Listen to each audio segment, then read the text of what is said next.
The other day I was complaining about the Pro naming that's showing up on so many devices, gadgets and whatnot.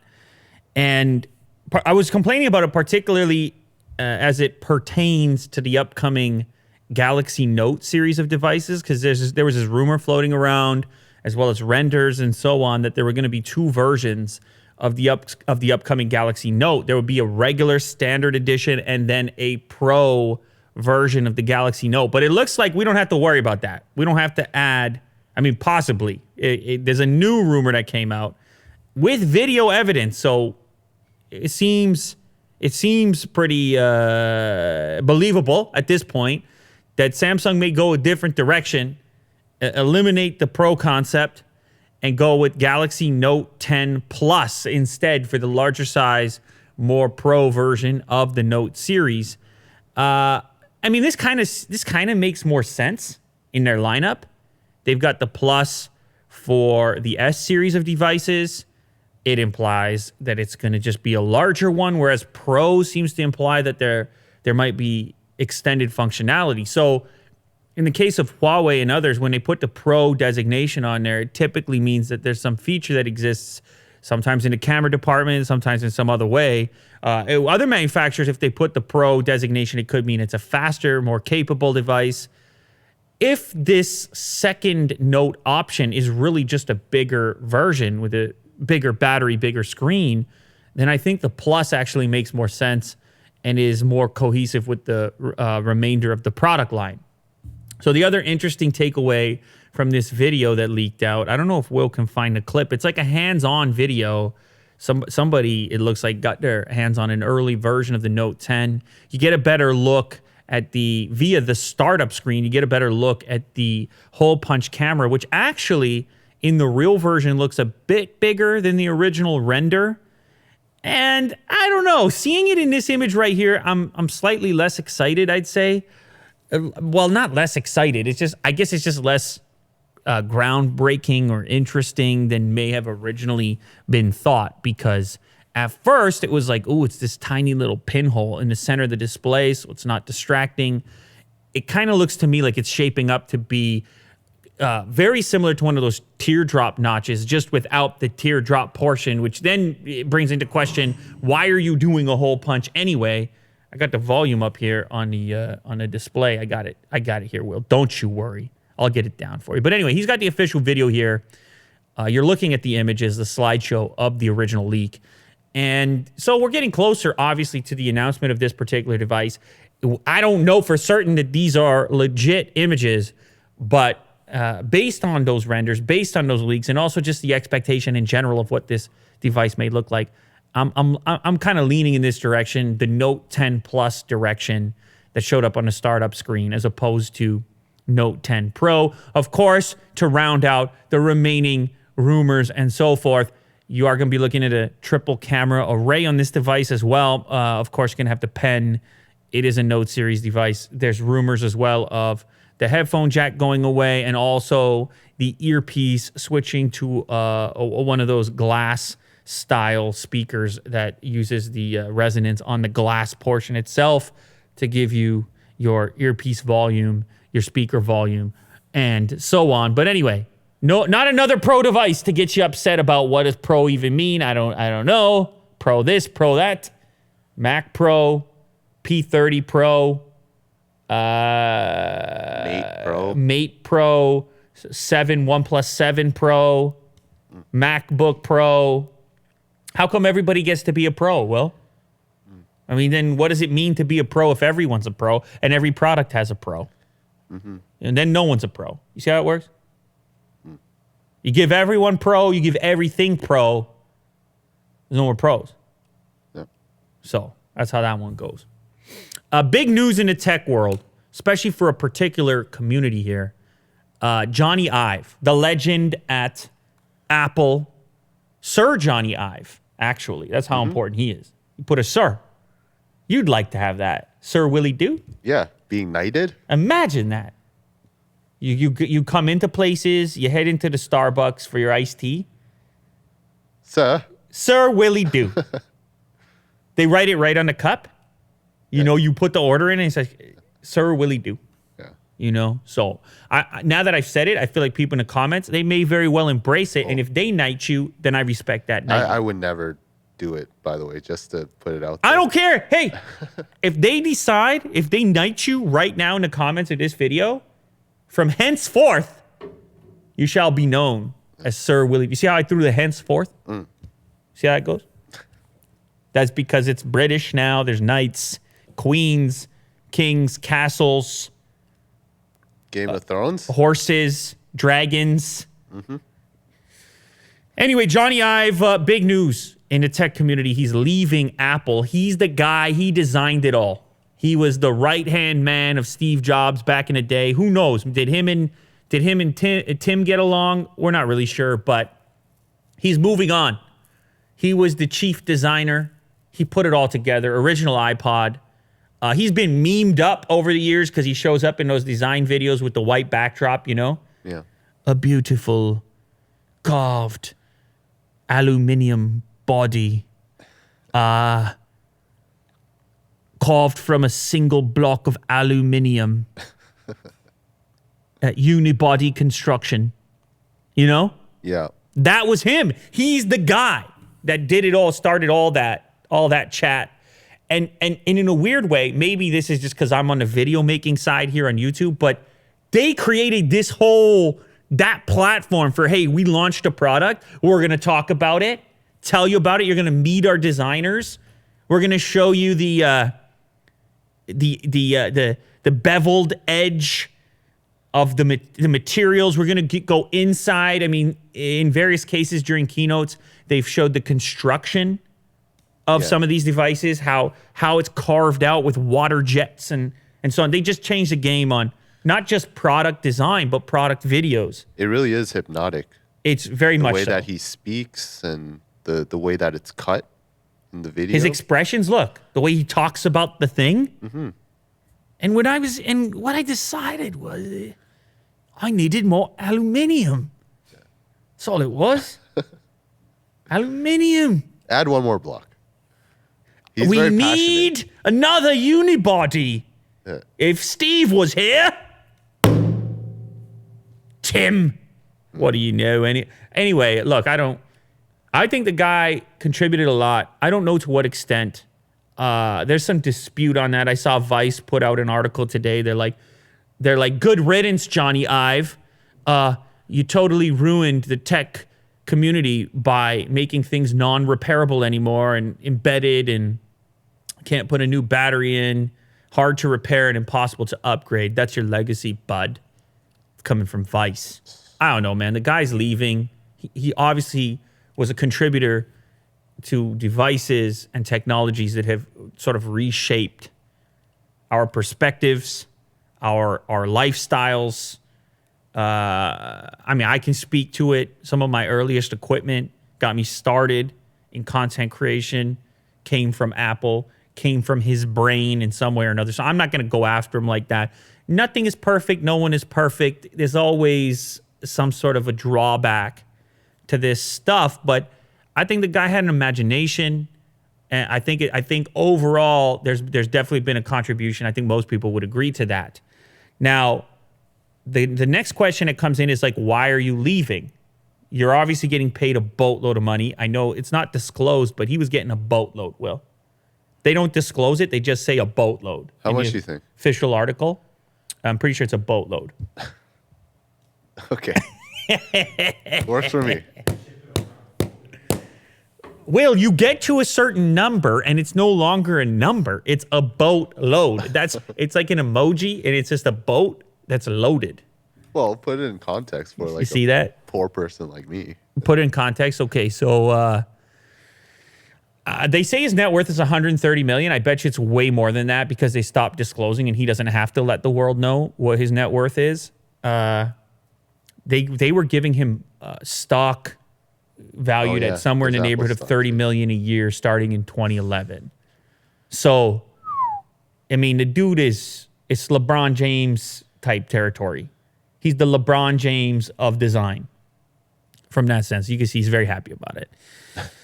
But I mean, he's OG. He was there day one. So day one, people get rewarded, and you hang around. You put the effort in, and like I said, a lot of people have Jony in their pocket, and they don't even know it.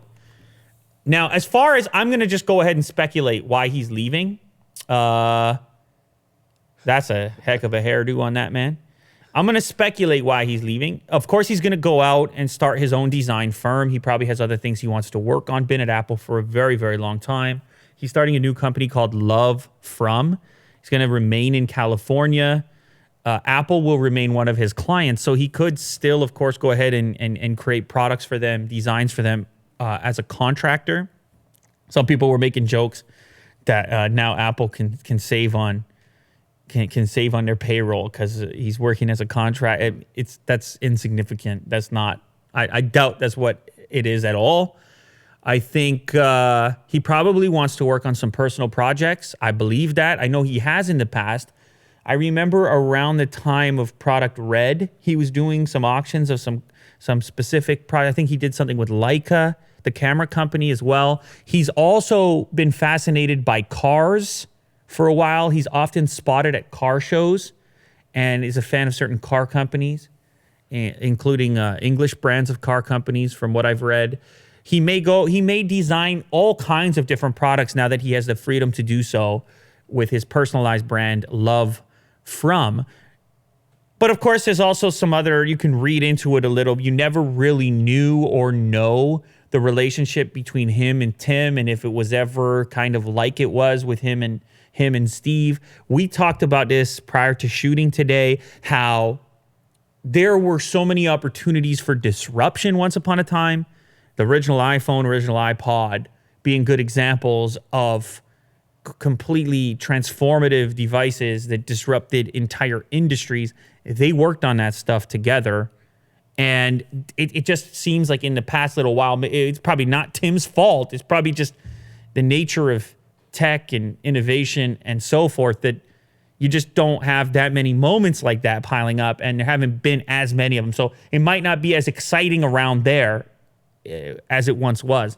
Also, one of the projects he was working on, apparently he had given up some of his responsibilities on actual Apple product design, and he had been focusing as well on designing their new campus, Apple Park, which is like a massive undertaking if you look at this thing. Oh. It's honestly, I don't know how I feel about Apple Park.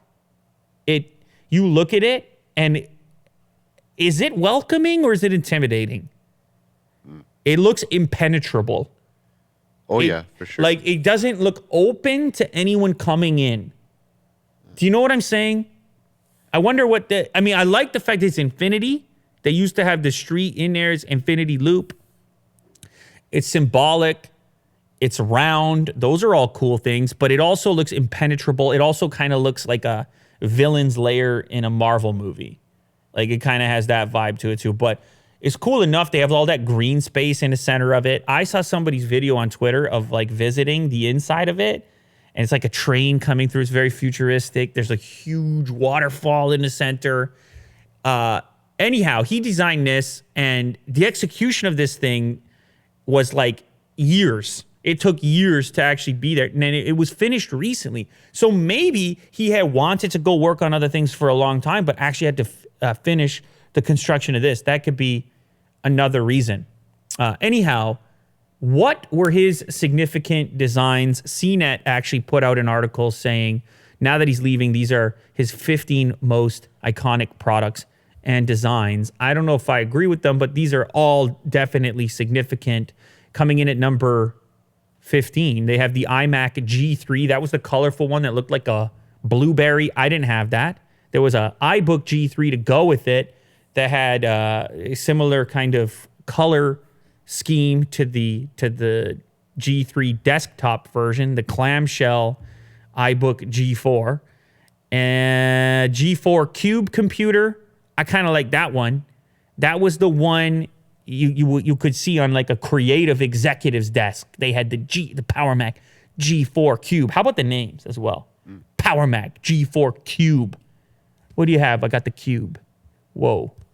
Yeah, these things didn't look like computers. They were, whether you liked them or not, You have to acknowledge the fact that they were a different take from what everyone else was doing. They were ambitious, whether you liked them or not. Like, I did not like the iBook G3, if you scroll up, the one that I just mentioned. I hated that thing. Remember I talked about having a repair shop in the city at that one point? I would see these every so often, and I thought the thing was so goofy. It looked like a child's toy. But you couldn't say it wasn't ambitious. It didn't have the same beige or gray that you were seeing on everything else. It was like, man, it was definitely a different take. And you got to respect people going after it like that. G4 Cube speakers came out in 2000.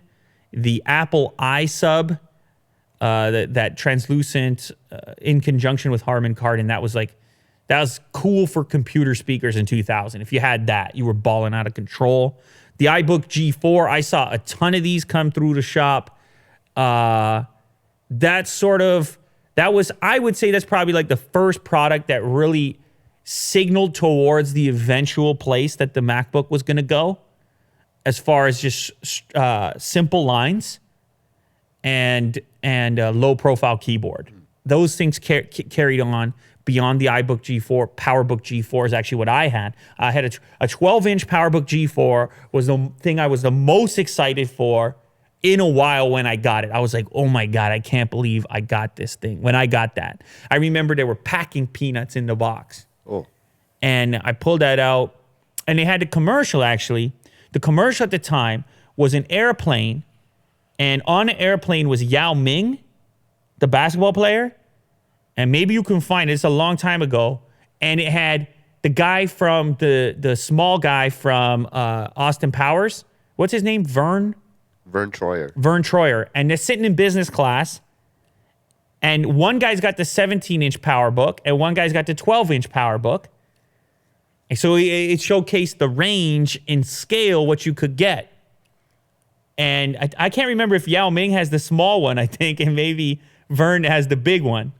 I'm pretty sure. Yeah. So that was a 12-inch PowerBook. I love the design of that device. To this day, I think is one of the best looking laptops to this day. And then Vern's got the 17-inch, which is bigger than he is. It's unbelievable. Anyhow, I had both of these at one point in my life, but I had the 12-inch first, and I was super excited for it. It was a bit slow, to be honest, but I just really liked the design of it. It was like 4.5 pounds, which was cool for the time, but different era. It's a long time ago. Another device, iPod, 2001, game changer, obviously. Like, we don't even really need to mention it. I resisted owning an iPod, actually, because I hated the idea of, like, the iTunes and DRM and all this stuff. So I had the very first MP3 player I had, it was called a Rio Diamond, or Diamond Rio. And it was 32 megabytes of storage or 64, one or the other. You're gonna, yeah, that's it right there. That's it right there. You can see it on Amazon. Look at that thing. I have that in a drawer somewhere.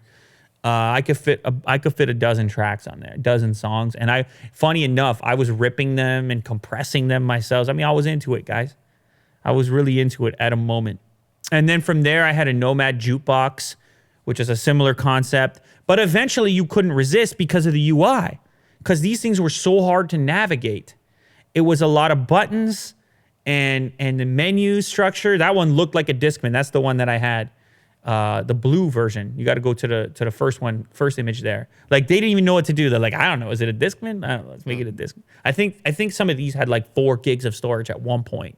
So that was like mind-boggling. What do you mean 4? What do you mean? Many records? Get out of town. Get on my face. And I can rewrite over and over again. Unbelievable. Beautiful. MP3s. Loved it. But you couldn't resist. At a certain point, the UI on the iPad with the scroll wheel, yeah. It was a new take. It was a new mind.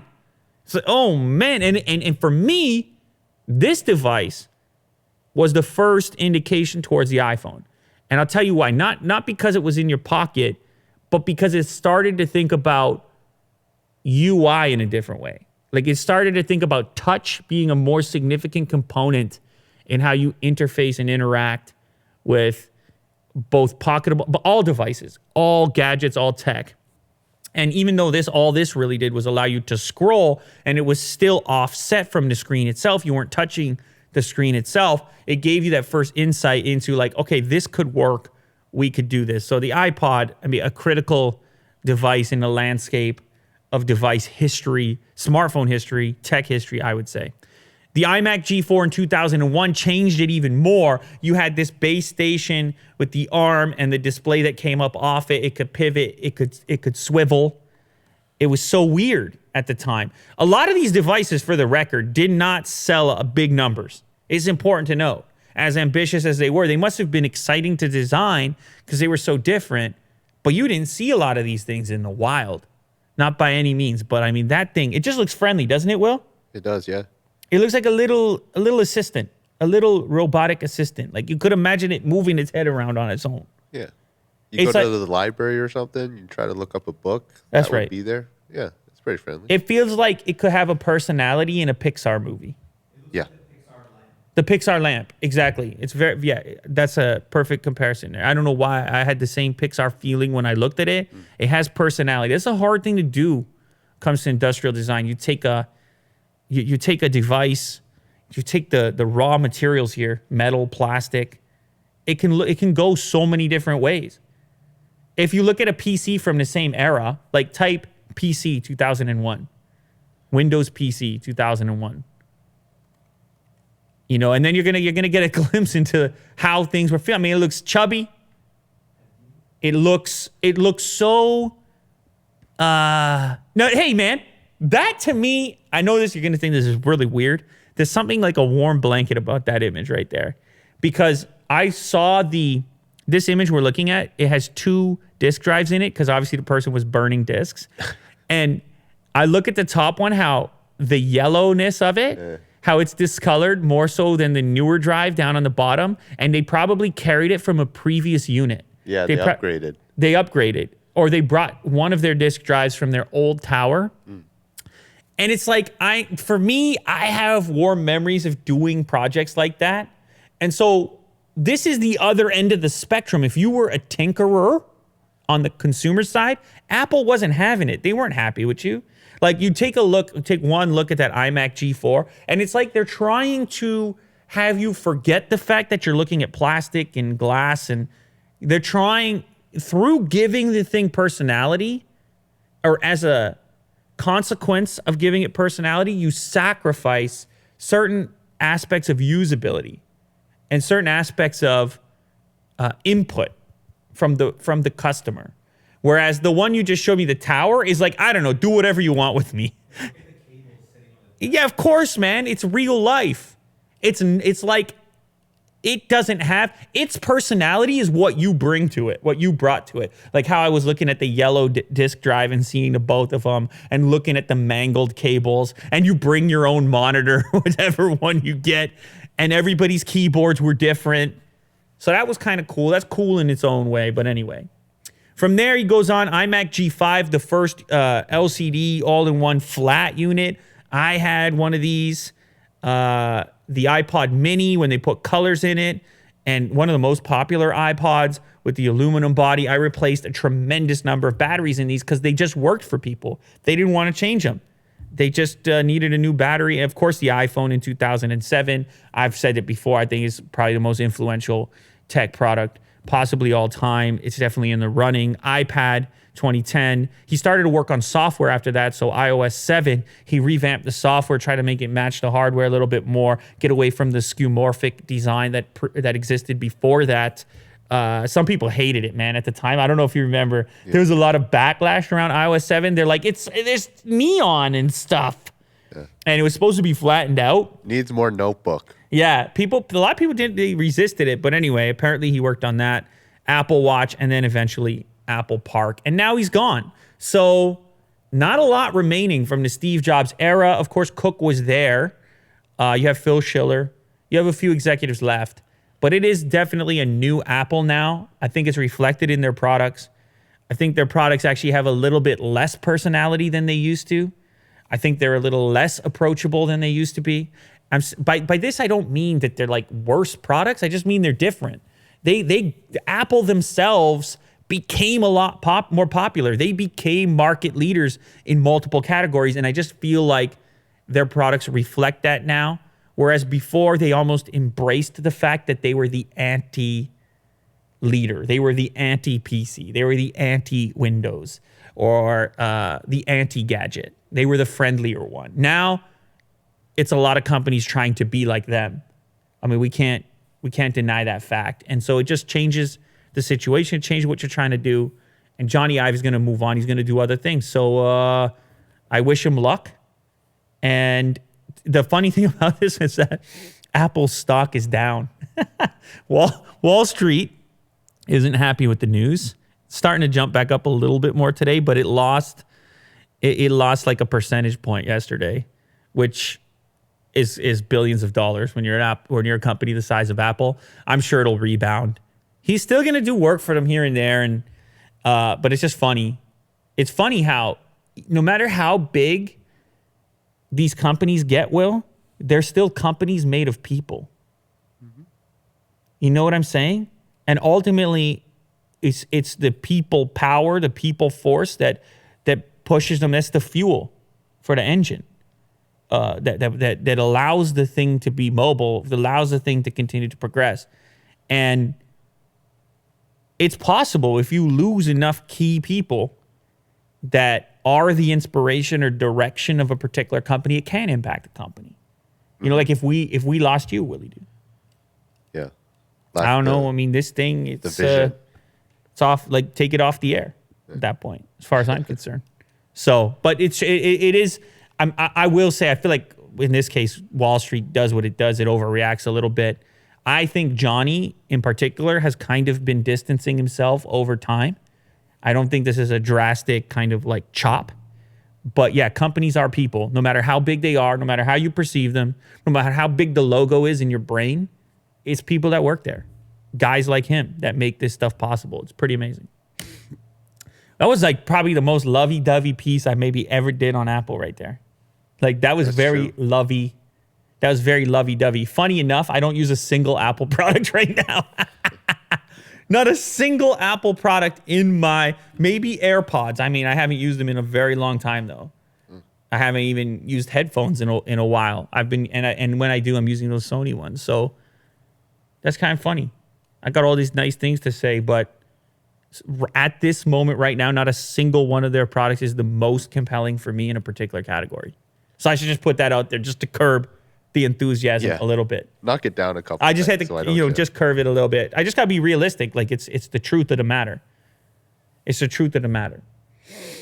All right. So speaking of Apple, just real quick, there's some news about that new Mac Pro that the production of it is going to move to China. So we've been talking so much about the Huawei beef, the Huawei ban, and of course the trade situation between the US and China. And this is kind of a funny move. Now, probably the wheels were in motion for this prior to the trade situation getting as crazy as it has. But in an environment in which companies are rapidly trying to move production or come up with alternative plans away from Chinese production, Apple is doing the opposite thing, in which the previous trash can Mac Pro was manufactured or at least assembled in the US. It was a big deal. It was a big press release. In 2013, everyone said they couldn't do it, and they're like, we're going to do it. And they made the trash can Mac Pro in Austin, Texas.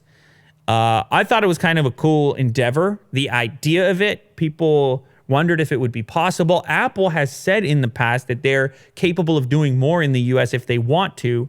I think the Mac Pro represented an easy initial opportunity because of the volume structure. You're never expecting to sell a boatload of them. See how the boatload came back there? Well, you knew it was going to be a niche product, at least in comparison to their high volume stuff like iPhones and so forth. But they're giving up on that idea. The company that was responsible for that previous generation Mac, I believe they're called Flex. There's no new plans for them to have any play, any input into the new Mac Pro. Instead, a company called Quanta, I believe is the name of it, based in China near Shanghai, is going to manufacture the next generation $6,000 Mac Pro. Of course, parts are going to come from all over the world, but the final assembly will take place in China, like it does for every other Mac, iPhone, and so on as it stands right now. Apple said it supports manufacturing in the U.S., though, because it says, hey, we spent $60 billion last year with 9,000 U.S. suppliers. So, yeah, of course, tech is a global marketplace. The pieces come from all over the place. Now, Trump, I'd assume he's not too happy with it. According to the Wall Street Journal here, Trump was hoping and he was discussing with Tim Cook the idea that they would bring big plants back to the U.S., 3 big plants, big and beautiful plants. That's got to be Trump's words. A claim that Apple declined to comment on, but he wanted they, that mindset in general is looking for more U.S. manufacturing. That's the whole campaign that Trump ran on, obviously, job creation. But what he was targeting wasn't necessarily the Mac Pro, but instead the high volume stuff that I just mentioned, the iPhone, iPads, or Macs, something like this, like the laptops, let's say. But none of that's happened yet, and Apple appears to be completely fine with having their stuff manufactured in China at the moment, even though we've heard some reports that they're exploring other options. There's at least now evidence that those options won't apply to the Mac Pro. What does it mean? It means an even more expensive Mac Pro. If this tariff situation takes place, 25% tariff, and you're talking about a $6,000 price tag, now you see where I'm going here, Will. Mm-hmm. Some of these custom order CTO Mac Pro orders might see a few extra bucks attached to the invoice on that one. So anyhow, worth noting. We'll see what happens in Japan, Osaka, G20. Maybe it'll sort it all out, and your Mac Pro can stay at $6,000.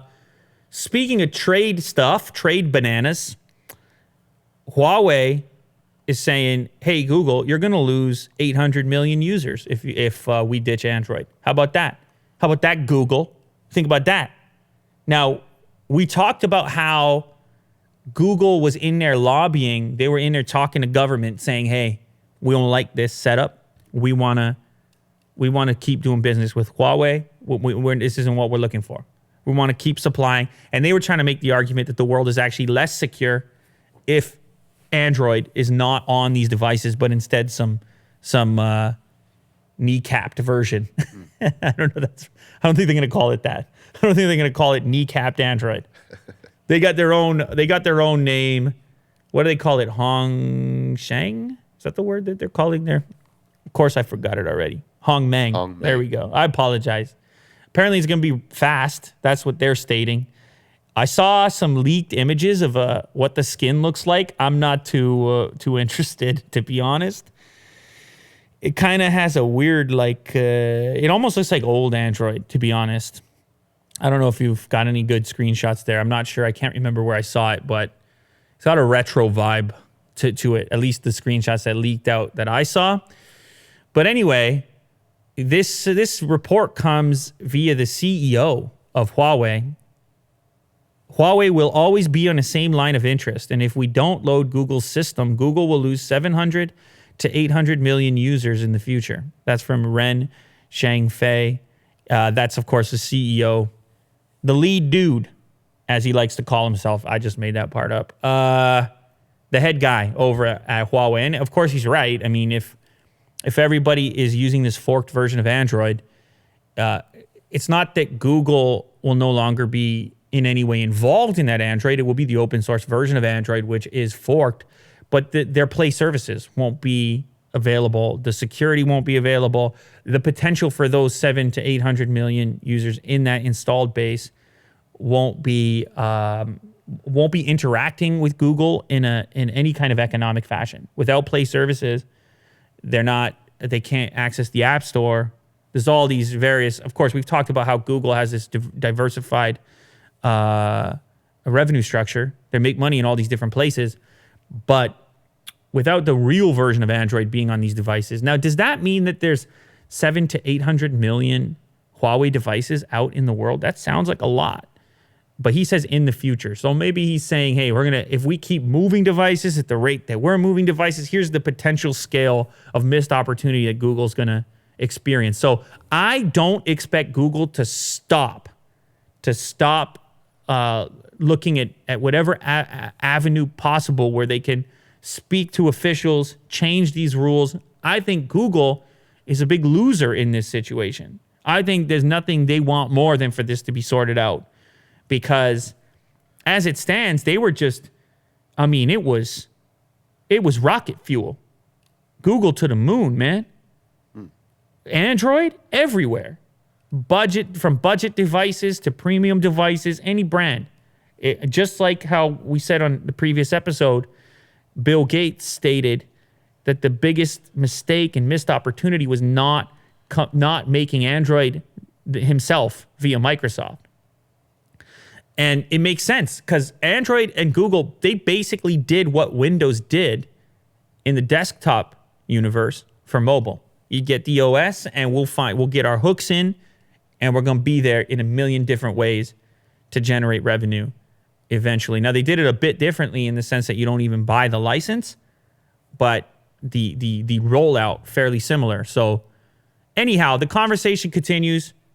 Once again, G20. It's like I can end a lot of these topics. G20. See what happens. YouTube can now change YouTube's. Oh, YouTube. You can on YouTube. You, the human being, you watching this, you can change YouTube's video recommendations. This is kind of a weird story. YouTube aiming to give you more control over your experience on YouTube, but a bit vague in which, like, how's it all going to be implemented? What is the actual effect? Like, you're going to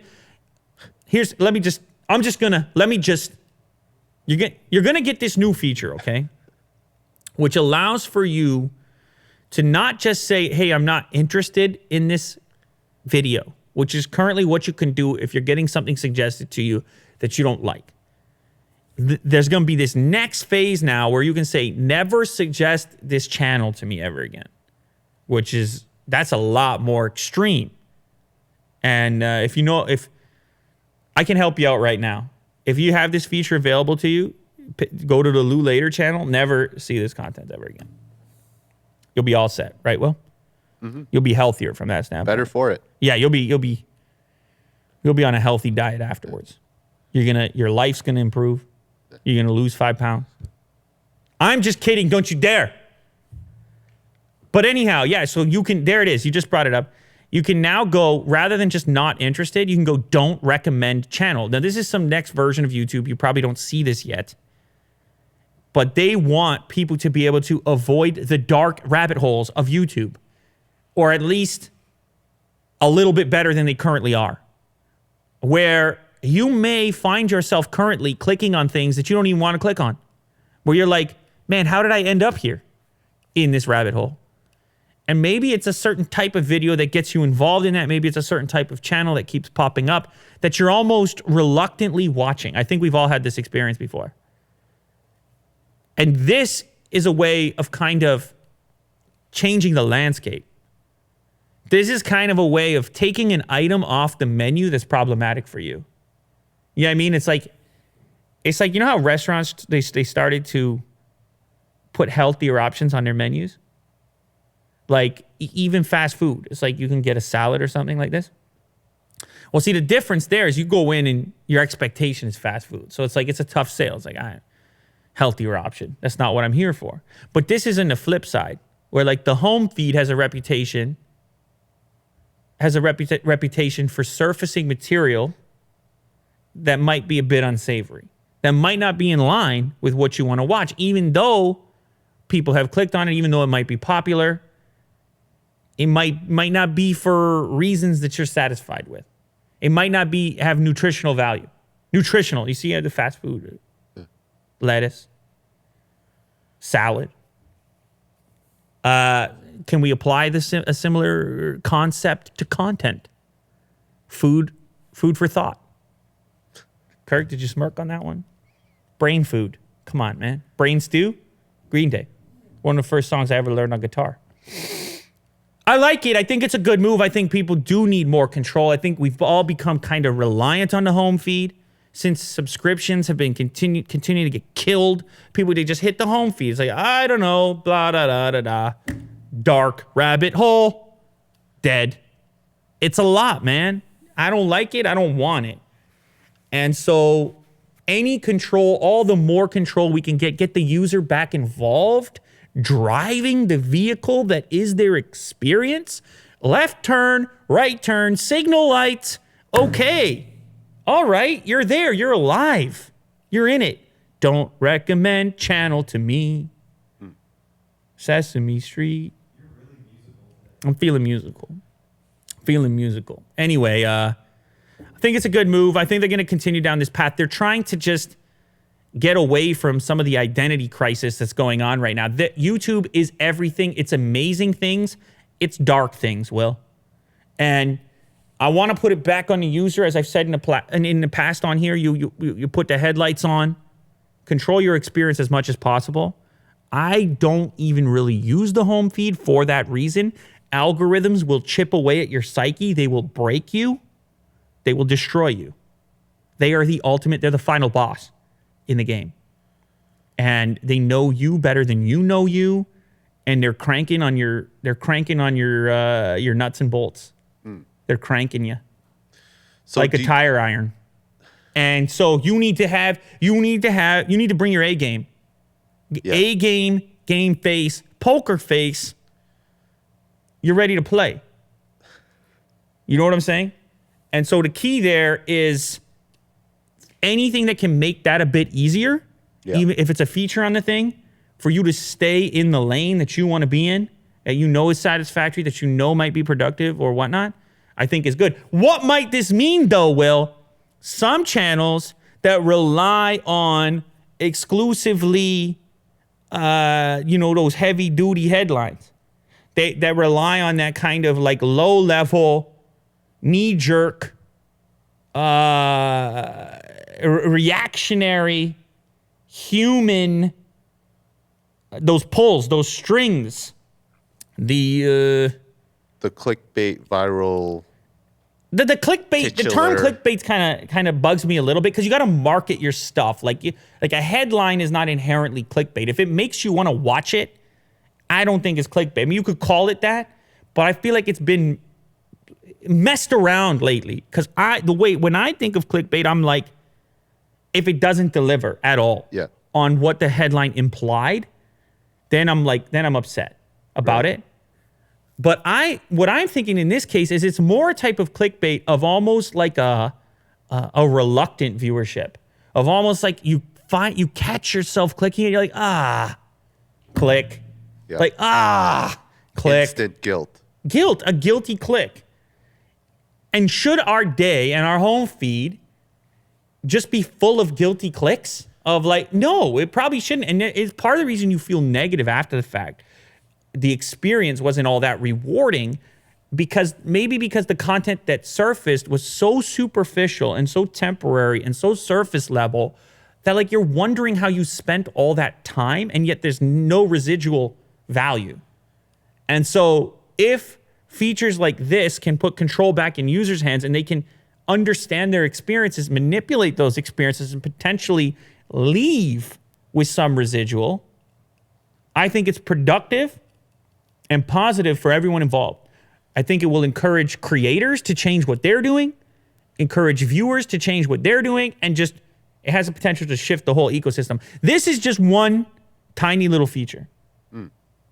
But maybe it's the start of a new way of thinking about how we're going to interface with these advanced algorithms so that we can better understand the human algorithm interface. See how I did? The joining of fingers, yes. That's the symbol right there. How do you feel about the subscription feed?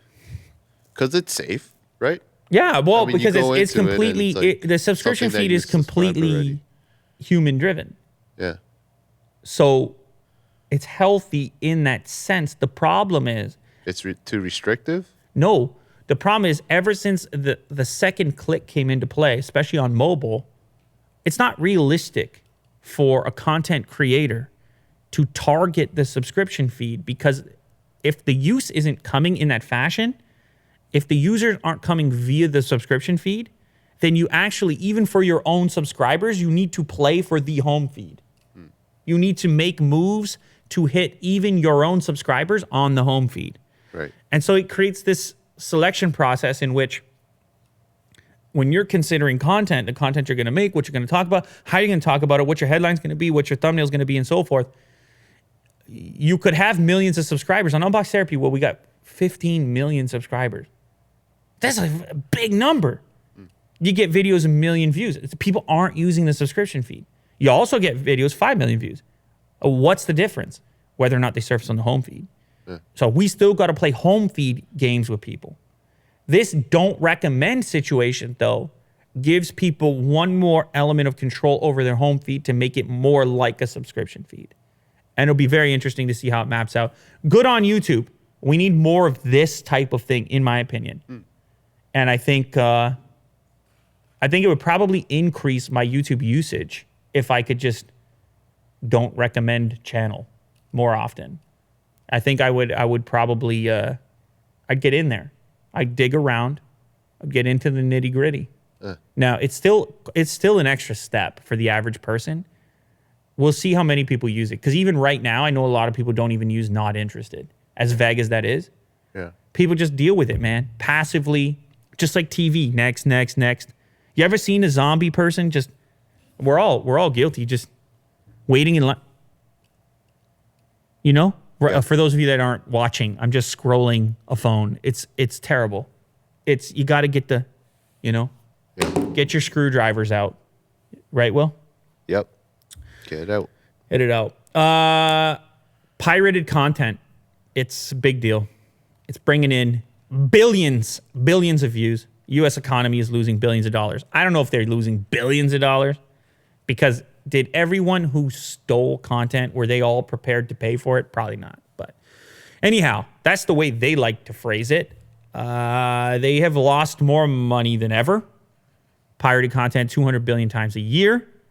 Within the U.S., you're looking at 15.1 billion pirated streams, pirated content in the TV episode department, and 2.2 on the movie side. And then globally in the world, way more, 215 billion on the total, 215 billion pirated TV and movie content, 44.7 on the films, 170 billion on TV.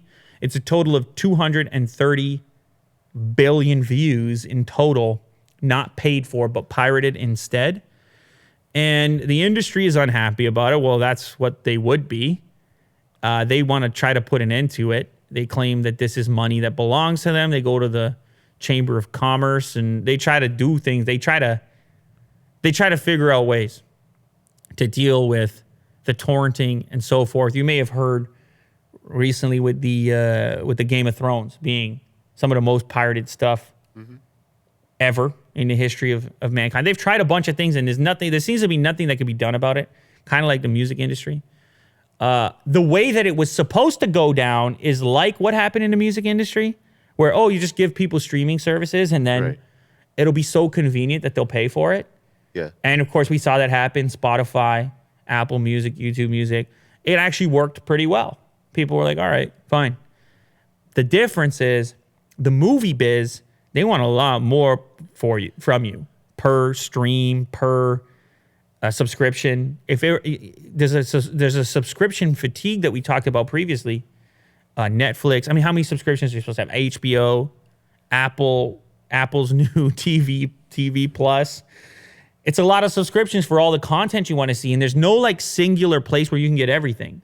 Now, I understand you can't get all music on Spotify, but it's almost everything that you might be looking for. So it's easy for you to say, okay, I'll pay the $10 or whatever it might be. In the land of Hollywood and TV, it is so weirdly distributed all over the place, Hulu and here and there. You could be spending hundreds of dollars a month to get everything, or you could just pirate it. Yeah. And you know how humans are going to be. They're going to just say, all right, well, that's easier. I'll just do that. I don't think it's perfect. I don't personally pirate. I don't even watch that much content, to be honest. Like, I don't sit down really and watch a movie. We talked about it before. It's pretty rare. I'll throw on a Netflix here and there, and then I'm on YouTube if I got a few minutes. But I'm watching. I got different habits than I used to when I was younger. Had more time. I watch more movies and stuff. But anyhow, they've got a cool post on here. This is on PC Mag of the most pirated movies for the week of June 24th. And we'll just do a quick one through there. Murder Mystery, number 10. That's a Netflix. That's the Adam Sandler Netflix thing. That's number 10, most pirated. Number 9, Glass. M. Night Shyamalan. Number 8, Avengers Endgame. You can see that one coming. I actually expected that one to be a bit higher. And, oh, by the way, this data comes via Torrent Freak. They keep a list of their most pirated stuff. It's kind of rude. I assume Hollywood's not too happy about that. Number 7, Us, from Jordan Peele, the guy who did Get Out. Pokemon Detective Pikachu is in there at number 6. Toy Story 4, number 5. Captain Marvel. What would Captain Marvel be about? I would probably watch that. That would be a thing I would stop my day. I would pay 3 different streaming services to get. I would not pirate it. Captain Marvel, coming to a theater near you, 2027. You see that, Will? Captain Marvel, she's coming in, what, number 4? Number 3, Escape Plan. Sylvester Stallone, he's still doing it. I mean, how old? He's 80, still ripped, and it doesn't matter. And he'll do it forever. He'll do it forever, Will. Oh, yeah. Number 2, Brightburn. I haven't heard about this at all. Have you? Oh, I just watched it. It's terrible. You just watched it? It's terrible. Okay. All right. Well, that's easy. You don't have to pirate that one. Don't do it. Ladies and gentlemen. And number 1, Dumbo. Kind of surprising. The remake of the animated classic, this time headed up by Tim Burton. It didn't do great at the box office, but it won't stop the avalanche of live-action remakes that are coming. I mean, it's kind of weird, right? So it doesn't do well at the box office, but the pirates love it. What's that about? Does that showcase a difference in taste? Maybe different markets. Different markets? Hit the theaters in a certain market, and now they're It's possible. I don't know. Or maybe pirates have a different taste than moviegoers at the theater. I mean, that's quite possible. Anyhow, Will, I know you have a story you want to talk about. You've been talking about it all day. You were like, Lou, get through your stuff quickly. I'm sick of it. You're tapping your foot over there. I'm like, hey, man, I got important stuff to cover here. And Will's just moving me along because he's got the story of the day, according to him. So I'm just going to back up. I'm just going to back up now. His story is the story. Let's see what you got, Will. So usually the most interesting is science stories. And this caught my attention mainly because of the title. So the title is RoboFish powered by battery blood. Is that clickbait, Will? Did they just clickbait you? I totally got clickbaited. That's fine. If you deliver on it, so be it. So a team built this robotic fish, and it kind of looks like a lionfish. I don't know if you've seen a lionfish. It looks pretty cool. It has like a lot of gills and a lot of fins. Mm-hmm. But it's a fish that they built that has a vascular system that runs battery fluid. So it has 2 pumps inside, and apparently the reason for this is that they can run the fish for a longer period of time. So it could stay in water, it could keep on swimming, and just do fish things. Where does the battery blood come from? It circulates through the Oh, fish. okay. Okay, Yeah. so it's not getting any new battery blood. It's just whatever it has inside of it to begin with. It's a way to kind of mimic the human vascular system. And, you know, it's supposed to help the fish stay like longer swimming. It looks a little dead though there, Will. It's not really It does, looking too happy. Yeah, it's very like slow moving. The fins don't move a lot. Yeah. Mainly because the pumps are just pumping really, really slow. But it's a way to preserve like the energy of the fish. And I think the reason why they're doing this, or the way that I think of it, is like if they want to do like deep space or deep ocean exploration, they can have like this fish or a couple fish down in the ocean for a longer period of time and be able to like record some sort of findings and stuff like that. instead of like having a submarine dive there for like an hour and, resurface. Willie do, ladies and gentlemen. Ladies and gentlemen, Willie do. Apparently, it could stay for like 3 times longer because it has this vascular system. So it's kind of cool. His idea. Now what you can do, deep sea exploration. Before, no. Now, yes. Connecting the dots. You might have just saved the world, Will. Yeah. Well, the ocean is still very It's deep. undiscovered. There's still a lot of species down there, You just saved the world. Yeah. Yeah. Well, One story at a time. So, fine. Your story's the best. There you go. thumbnail. You're out here saving the world. That's cool. Yeah. Look, man.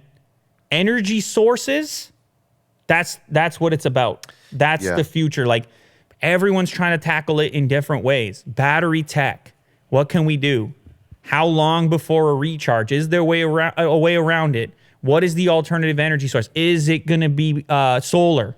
Right. Is it going to be something else? Could it be hydrogen? And so these types of experiments have massive implications for usage elsewhere, potentially, to get it to work in this one environment. Maybe it lines up with some other tech somewhere else, and then who knows what it can lead to. So very cool. You're the robot guy, Will.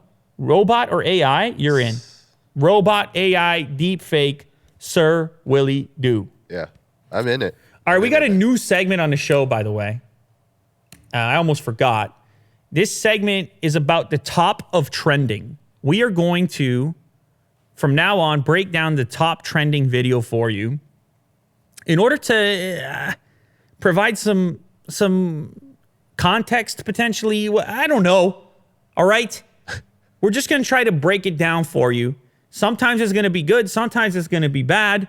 We're going to look at the top of trending in order to have a little reflection on what the universe is up to on that day, or at least the known universe, the planet that we happen to live on. What are humans doing now? And then we'll have a little commentary on what we think that means. So the top of trending today is a music video from someone called NF. Now, I know me saying someone called, it ages me a little bit here, but it's a lot of content to keep up on, to know who's cool and who's not. One thing I'll say, he's obviously not well known to the point of like Nicki Minaj, and he's #1 on trending. So good for him. NF stands for Nathan John Feuerstein. He is a rapper, okay? A little maybe Eminem inspired. I checked out the video. I wanted to get to the bottom of it, see what he was all about. And I have to be honest, Will, I've been on trending a number of times in my life. I end up there. I look around. I sniff around. I see what the humans are doing. I got to do it. I got to know. And I was pleasantly surprised with this guy. I didn't watch his previous music videos. In his music video, it's called When I Grow Up. It's obviously targeted at people younger than me. I'm pretty grown up to begin with. Maybe it's targeted at me. I mean, everybody's still growing. We're always growing. Video starts out. It goes around a room of like a kindergarten classroom. Asks the kids what they're going to be when they're older. I guess that's supposed to be a young him, maybe. And then he ends up on his garbage truck, collecting the garbage, talking about his aspirations, talking about how he's going to be this famous rapper one day. Introspective commentary on how everyone told him he was probably going to end up here if he kept that dream. This is more what his future might look like, collecting garbage.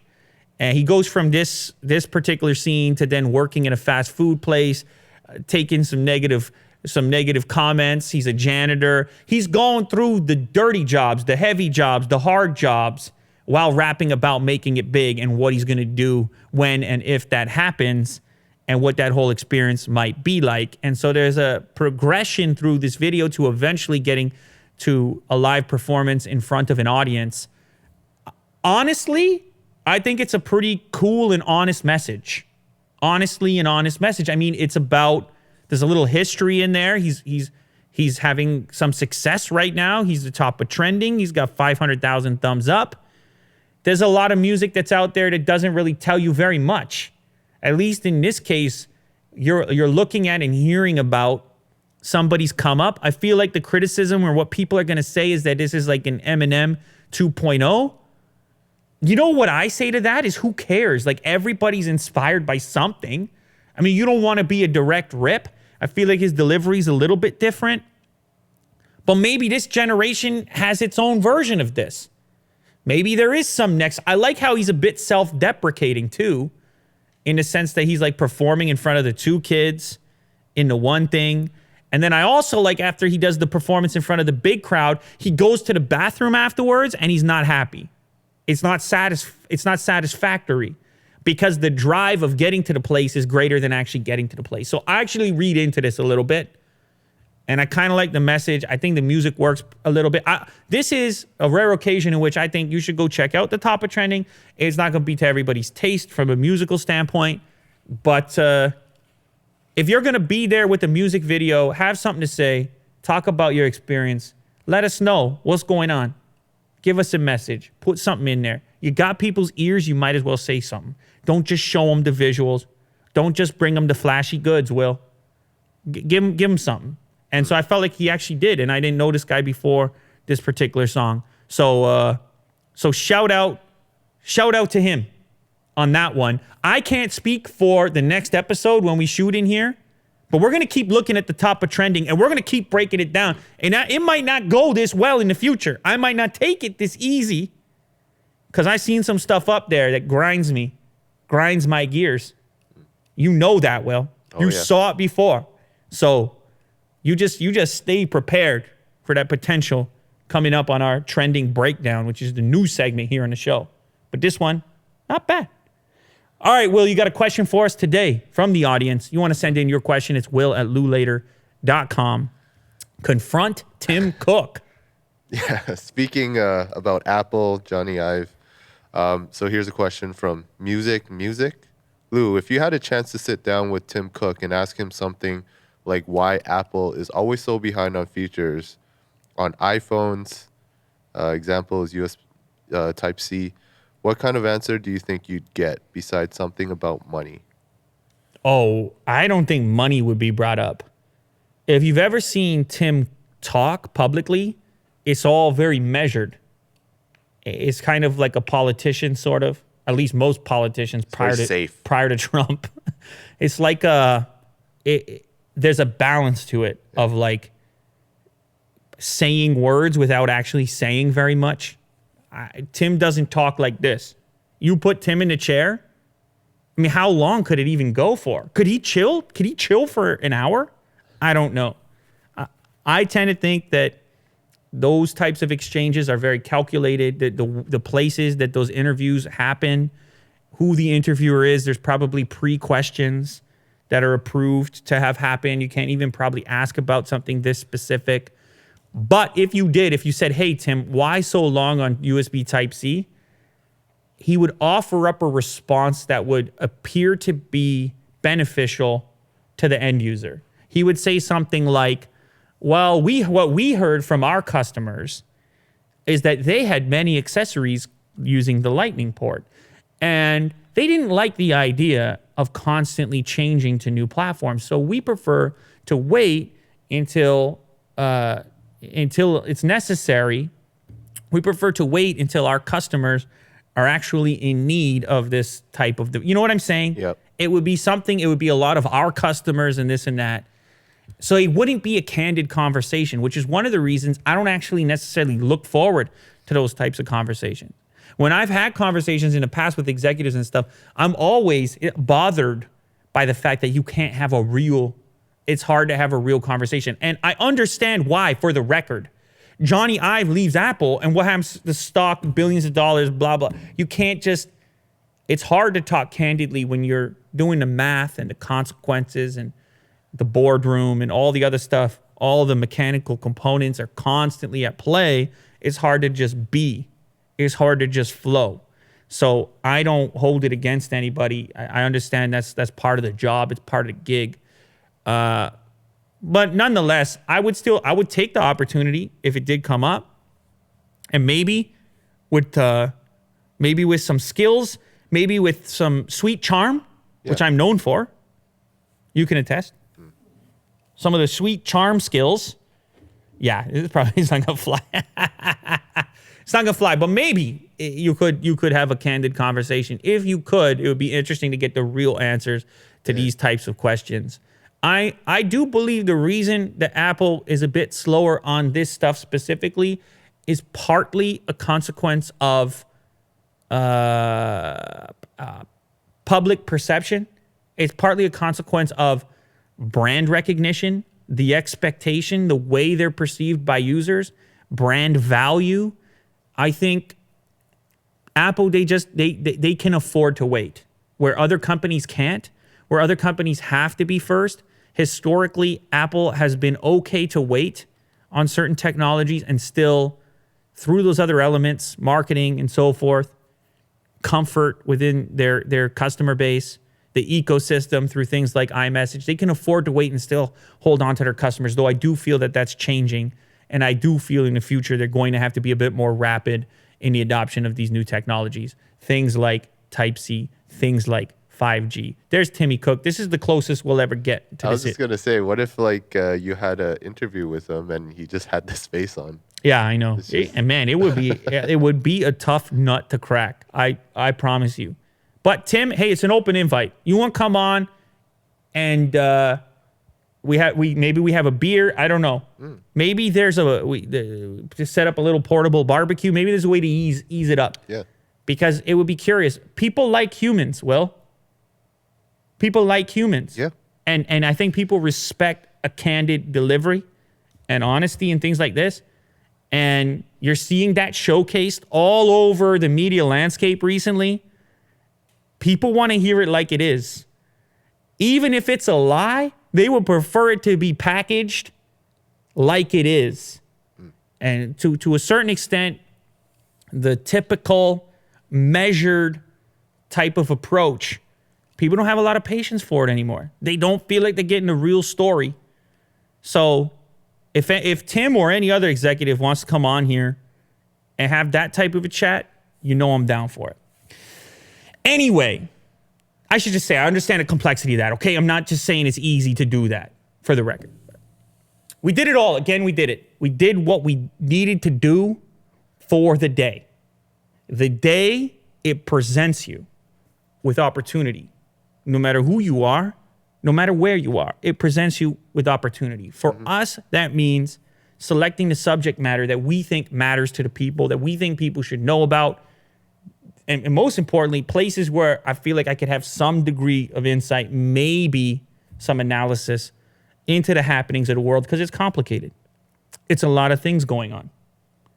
And I'm trying. That's it, Will. I'm just trying. There's no success, there's no failure. That's it. Effort, wherever you could put it. So that's what happened. I know that's what you're doing. I know that's what you're doing. And that's encouraging. And that's motivating. For not just me sitting over here, but for everybody watching around the globe. I want you guys to take one look at Willie Do. Feel the vibe. Feel the energy. That's a man who's putting the effort in. And I want you to take that as encouragement to put the effort in yourself. 2019. You can cut it.